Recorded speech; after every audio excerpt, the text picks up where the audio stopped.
Alright, Kiwalami. Kiwanya khulumisa after usaphenduli futhi. Alright. Yes, kiso right my sister. Sure, mntwana. Manje babantu. Umuntu uyawatsha.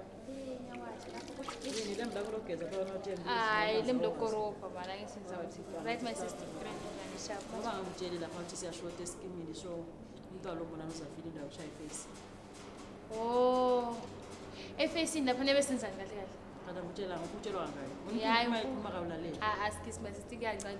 Uyabe senza kahle kahle. Ngesifuna ukwesishaya iface abafanele laba esibafunayo. Ngeziphi ezingaka? Lezi. Zona zenezi ezingakule nazo yini. Hayi ngizibuzela nje. Uyabe ngabambi lutho vele yabe yiface kuphela. Bambe wena. Hayi ngabambi. Okay, so lapha na squad yonke into right. Ya abantu baphelele yonke into right nanza kuinforma ukuthi senzani isikhathi bani sihamba nobani. Uthoma ni kama nani? Wawudinga ibizo ngiza kutshela isikhathi singafika wona lini.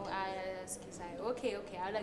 Manje lapha na awuthinda lapha wathi uzodingela engaka ukuze yabona nami imbalance. Inkinga yakho yapha ngakuthethe into yonke ezakuphathela mase siyasebenza ngikuphathe mzayisa ngamanje. Ucane man. Kanti ngizothi uhamba udlalisa igile uyiginda yonke leso ukwanile ekhanda. Hayi abasister ngeze babone phela bafana beJozi badela. Mase uzibona usukhulile ndodo yaphumana. Hayi ngixolisa ama sister yazi ngizobehave this time yabona. Ngiconi ngezikitchers. So behave I promise. Hayi amphafu yazusukela my sister. Okay, sure my sister le. Sozozama lapha ne. My sister manje sister njani. Ngincane mina zenze ubani ngibani Lokhu lapha kuthini?